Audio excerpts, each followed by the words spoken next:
गुजरात में यकम और 5 दिसंबर को 2 मरहलों में असेंबली इंतखाबात होने जा रहे हैं। इन इंतखाबात में आम आदमी पार्टी भी हिस्सा ले रही है, जिससे मुकाबला दिलचस्प हो गया है। जबकि बीजेपी 1995 के बाद से अपनी मुसलसिल कामयाबियों का रिकॉर्ड बरकरार रखना चाहती है और एड़ी चोटी का जोर लगा रही है। दूसरी तरफ असल अपोजिशन कांग्रेस भी अपनी ताकत बढ़ाने के लिए एड़ी चोटी का जोर लगा रही है।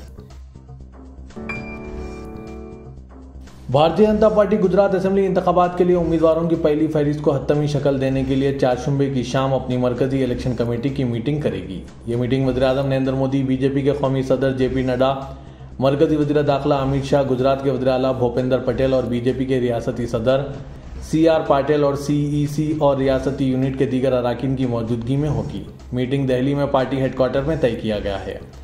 एक जराये ने ANI को बताया कि मीटिंग का एक इब्तदाई दौर गांधीनगर में रियासती हेडक्वार्टर में 3 दिनों में हुआ है, जिसके दौरान उम्मीदवारों की एक मुख्तसर फहरिस्त पहले ही तैयार की जा चुकी है, जिसे गौर करने और हतमी शक्ल देने के लिए CEC के पास लाया जाएगा। आम आदमी पार्टी ने आइंदा गुजरात असेंबली इंतखाबात के लिए आज यानी पीर को मजीद 12 उम्मीदवारों के नामों का ऐलान किया, जिनमें साबिक पट्टेदार कोटा लीडर अल्पेश कथेरिया भी शामिल हैं।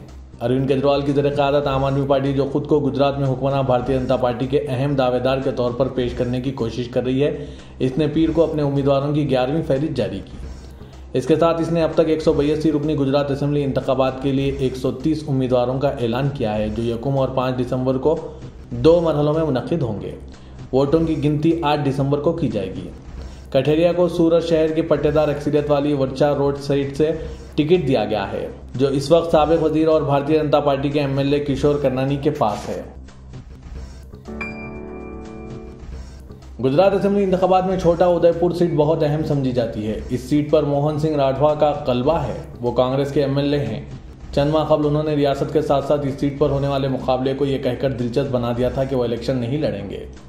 उन्होंने कहा था कि मैंने लगातार 11 बार इलेक्शन लड़ा, जिसमें 10 बार जीता हूं। जेतपुर, पावी, बोडेली और छोटा उदयपुर तालुके के वोटरों ने मुझे सबसे ज़्यादा आशीर्वाद दिया और मुझे गुजरात असेंबली में भेजा। अब मेरी उम्र 76 साल हो चुकी है। मेरे ख्याल में नौजवानों को मौका देना चाहिए।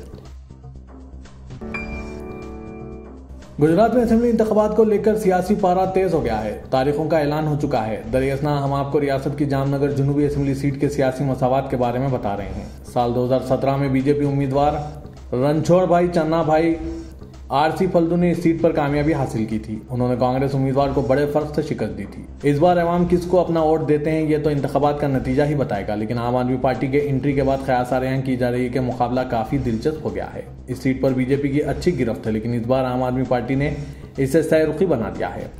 रियासत में 2 मरहलों में पोलिंग होनी है। पहले मरहले में 1 दिसंबर और दूसरे मरहले में 5 दिसंबर को वोट डाले जाएंगे। कांग्रेस के कौमी सदर मल्लिकार्जुन खड़गे ने इस बात पर तंज किया कि वज़ीर-ए-आज़म नरेंद्र मोदी की कशिश की वजह से गुजरात में मोरबी पुल टूट गया।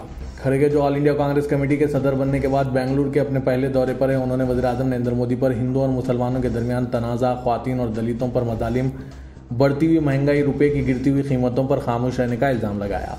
खड़गे ने कहा, मोदी छोटे से छोटे वाक़े का क्रेडिट लेते हैं, बशमूल एक छोटी ट्रेन को झंडी दिखाना। वो गुजरात में मोरबी पुल के 2 करोड़ रुपए के मरम्मती काम का क्रेडिट लेना चाहते थे।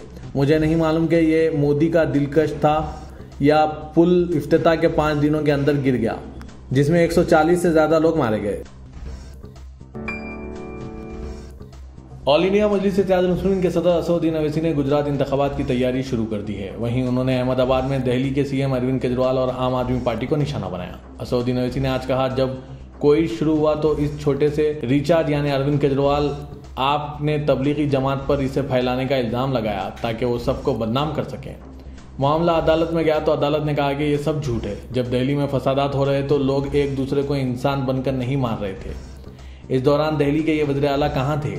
लोगों के गुस्से को ठंडा करने के बजाय वो राजघाट पर खामोश रोजा रखे हुए थे।